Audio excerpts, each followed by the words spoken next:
our beloved Boss Mike Cervera.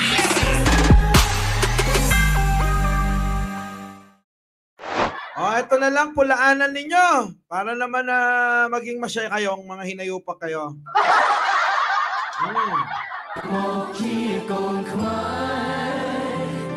Nakita nyo yan? Nakita nyo? Si Manny Pacquiao nasa Cambodia. Alam nyo, kaya nga si Manny Pacquiao imbis na tumulong dito sa kababayan niya, di ba? Doon na lang siya iba. Sa ibang bansa na lang magbigay. Kasi kahit naman anong gawin nila, may nasasabi kayo. Baka pagka ibang tao na lang ang bigyan, baka mas mapansin nyo pa sila. Diba? Yun, Ayun, Lakihan mo, Boss Mike. Ayun na po.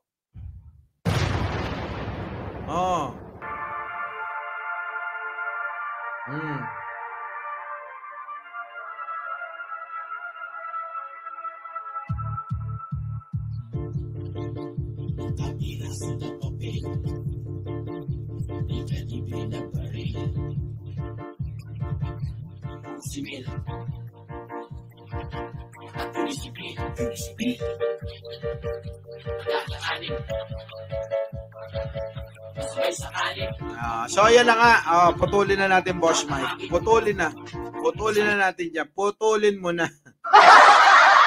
Si Manny Pacquiao nasa Cambodia, namimigay ng pera. Siyempre, sasabihin ng mga DD shit. DD shit!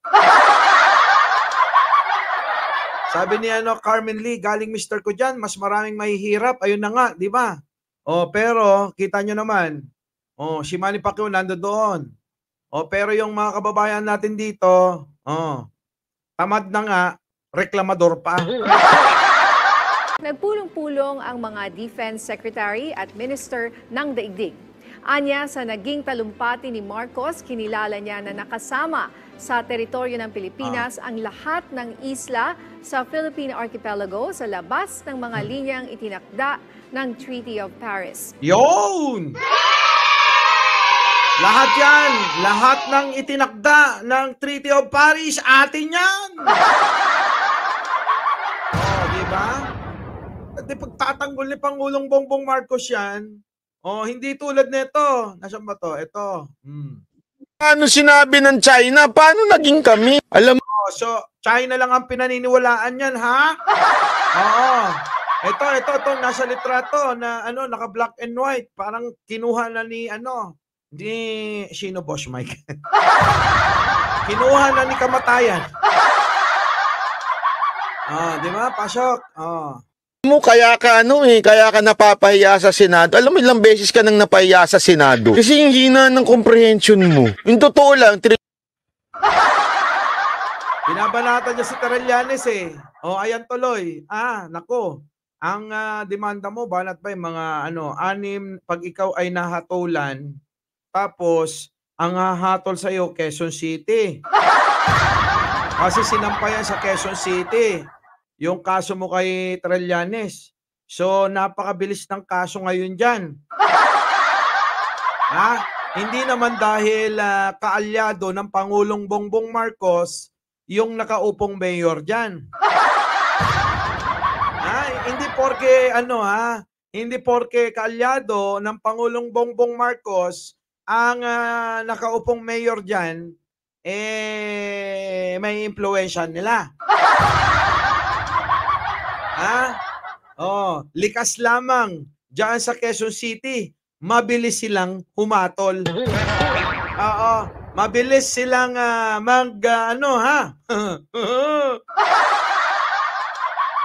magbigay ng kanilang desisyon.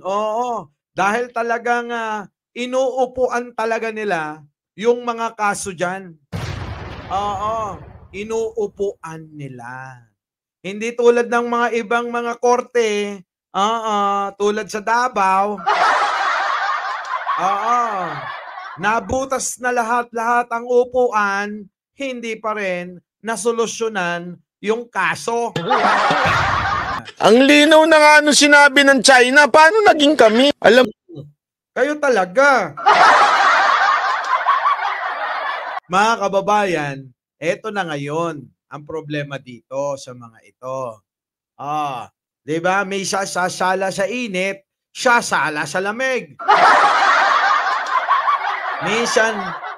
Minsan ang ginagawa ng mga ito hindi pala minsan, madalas. Madalas na ginagawa ng mga ito, sila mismong magkakasama nagbabanatan.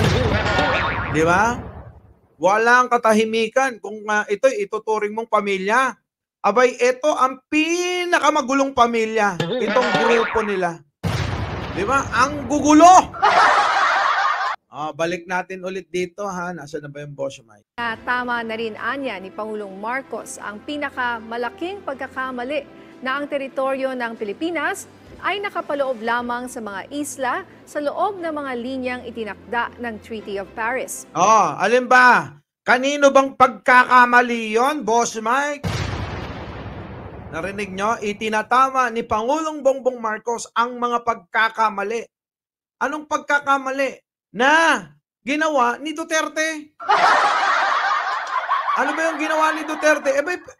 Hindi na pinaglaban yung atin eh. Yun ang malaking pagkakamali. Kung mula pa lang, nung pagkaupo niya't na ipanalo natin sa UNCLOS, itong teritoryo na ito, ipinaglaban na ni dating Digong Niño, ay malamang, hindi na namang problema si Pangulong Bongbong Marcos ngayon. Diba? Itong papel na sa kaso nanalo tayo, ipurso mo. Pinurso ko. Wala nangyari. Pinurso mo ba talaga? Paano paglalaban ni Digong? Duwag nga siya. Duwag nga. Diba? Pinurso naman daw niya. Actually, sa usapang bugoy, sabihin ko sa iyo, bigay mo sa akin, sabihin ko, ang inang papel lang yan. Itatapon ko yan sa wastebasket. Yan yung pagkakamali ng tatay nyo. Diba? Balik mo dito, Boss Mike. Balik mo. Pagkakamali na ang teritoryo ng Pilipinas ay nakapaloob lamang sa mga isla sa loob ng mga linyang itinakda ng Treaty of Paris. Sa pagkilala ni Pangulong Marcos sa dalawang kasunduan, sinabi ni Carpio na pinalalakas ng pamahalaan ang territorial integrity ng Pilipinas sa West Philippine Sea. Patuloy na Diba? At si Pangulong Bongbong Marcos ang gumawa nun. Diba? At wala nang iba.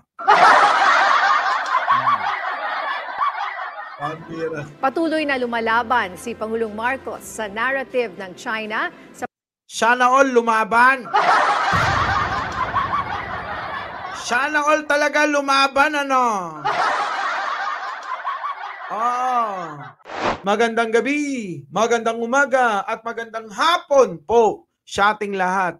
Muli, ang inyong lingkod, Mike Cervera po, laging nagpapaalalang mahalin natin ang ating kapwa.